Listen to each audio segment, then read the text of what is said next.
I will do what I must.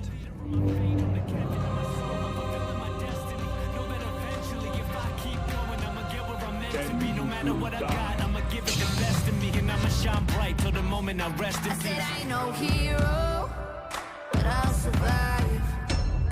I don't got a clue on how to save a life.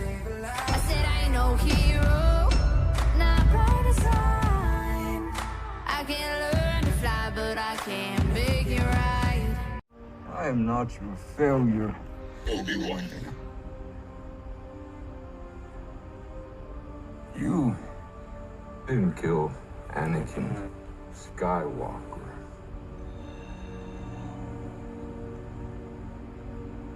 I did.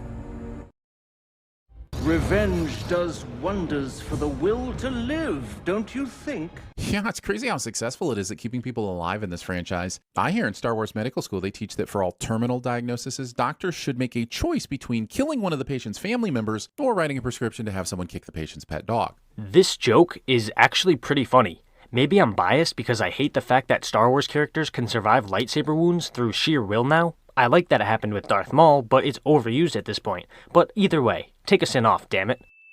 So literally starts on just a picture of sand as if it's taunting me. Discount Jeremy complains about Tatooine Ex Machina. I didn't have to do much research to figure out that Star Destroyers come equipped with a huge hangar filled with TIE fighters that Vader is inexplicably choosing to not utilize in this chase. Upon further research, I found out that Star Destroyers can actually carry a whopping 48 TIE fighters. So I think you can guess how many sins are about to be awarded. I 100% agree with this. Why the hell didn't Vader launch the TIE fighters? It made no sense. Take another sin back. Hyperdrive's almost ready. Ah, yes, the non-functioning hyperdrive, or as they call it in the Star Wars writers' room, the plot Jesus. You made the same point in your video on the previous episode, so I'm giving you a sin for repeating yourself. How much time do you need? More than we have. Look, that's a non-answer, which I guess is fine, except that both parties just pretend the question is settled. Obi should have responded with, no, seriously, I'm brainstorming solutions here. Give me a ballpark figure so I can at least explore some options. But instead he's all, cool bro, thanks for the witty retort. I'm just going to be over here aimlessly wandering around and wistfully looking at all these innocents if you want to follow up here in a scoosh. Obviously, Roken doesn't know exactly how much time they need, he just knows that it's more than they're likely to get, and Obi-Wan doesn't press the issue because he realizes that he'll need to do something drastic in order to save the rebels. Adult kneels in front of Leia for a profound conversation, and we skip it because we hate sentimentality. Cliché. Yeah, that's not actually a cliche, bro. We're so close. Then maybe you should have said that when Obi-Wan asked you about it 5 minutes ago. Maybe they weren't that close 5 minutes ago. I mean, realistically, it only takes a lot of dudes 5 minutes to get close or even to finish, so... You are all the future. You are the future. Teach them well and let them lead the way. I decided long ago never to walk in anyone's shadow. Discount Jeremy tries to sing in a video cliche. Good enough for me. Sadly, Obi-Wan's chief character trait in this series is a proclivity for leaving Leia with strangers and then wondering why she keeps going missing. Okay, but in this specific instance, Haja has actually done enough to earn Obi-Wan's trust, so it's not like he's being careless or anything. How did she know it was here? I don't know. All I know is she's coming. Oh, I can help. See, the show needed something for Reva to do after the completion of her main story motivation, so it provided her with a convenient message leading her directly here for more Sandy hijinks, because it didn't think the episode could survive with just the single thread of the Vader Kenobi stuff. It's the whole modern thing where climaxes can't just be about one thing anymore, and has to intercut between at least 2 and as many as 5 things, because audiences are used to TikTok, where the attention spans don't just jiggle, they fold. So anyhow, what was the question again? I was totally with you until you mentioned the attention span issue, which is super hypocritical coming from you, so sin it I shall. And yes, I know they played this off as a joke, but it wasn't funny, and the base criticism of this sin was still related to the attention span issue, so... I have something for you. Adult kneels in front of Leia for a profound conversation, and we skip it because we hate sentimentality cliché. Cliché? Hey, he said it twice. Guess how many sins that's worth? Roken found it before we got out. She would have wanted you to have it. Given the choice, I think what Tala would have actually wanted was a throwable grenade so that she didn't have to needlessly sacrifice herself. I don't think the show ever actually implied that Tala purposefully sacrificed herself. What happened was that she got hit, realized she wouldn't be able to make it out alive, and then detonated the grenade. Also, wait, how the hell did Roken manage to find it intact? Wasn't Tala wearing it when she redecorated that cavern? Yup, that's actually a good continuity sin. Take one back, guys. But I wasn't going to give you a blaster, Leia. You're 10 years old. Don't you get all cocky, kid. You may think that's ridiculous, but this is like Big League Chew all over again. Give a kid shredded gum that looks like chewing tobacco and then pretend that doesn't have some sort of formative effect on them when they eventually decide to mainline nicotine through their gums. This would be like Obi-Wan giving Leia a bong and then getting all high and mighty about not giving her some OG Kush to go with it. It is pretty damn different if you think about it, because Obi-Wan actually wants Leia to start fighting for the rebellion when she gets older, whereas those other examples are things you don't want kids to grow up doing.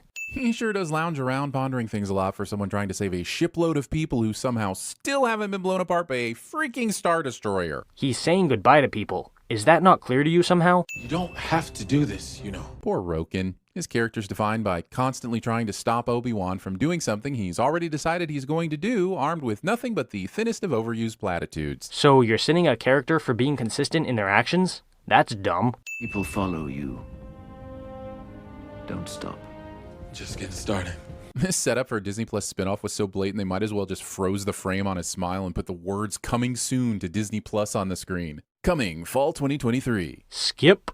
Now is our chance to wipe out this network in its entirety.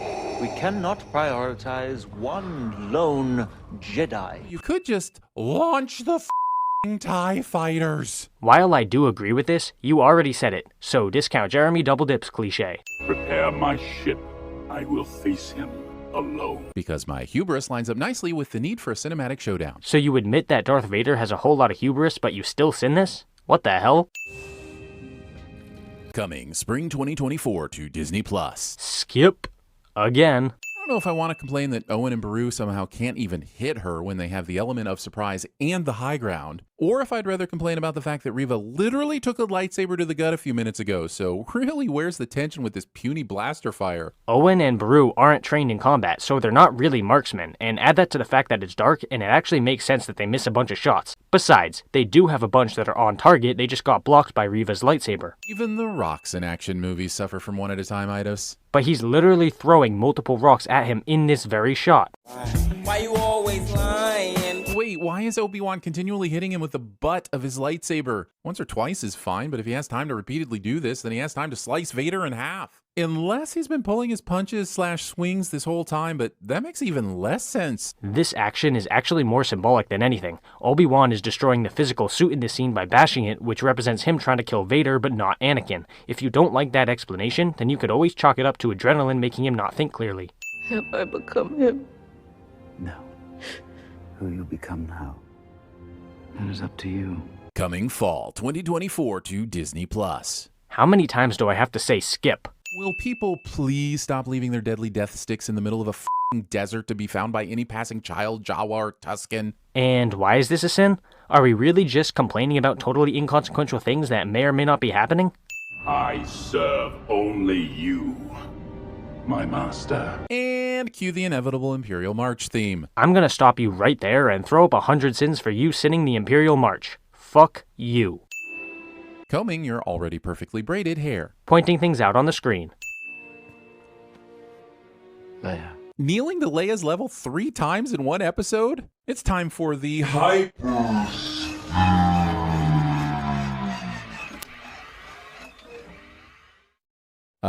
guys, our hyperskip generator appears to have gone down. Now you have become the very thing you swore to destroy. I've always wondered what these cubes were supposed to be or what their function is. I feel like it has something to do with cake. Unfunny cake joke is unfunny. Also, asking pointless questions about background objects that don't matter. Hello there, Master Qui-Gon. Waiting until the last possible second to tick off the last 2 items on your things that apparently need to happen in an Obi-Wan Kenobi series bingo card. No. I'm not letting you get away with sinning this. Throw up 10 sins on the counter. I was always here, Obi-Wan. You just were not ready to see. Coming as soon as we can convince him to Disney Plus. Jesus fucking skip.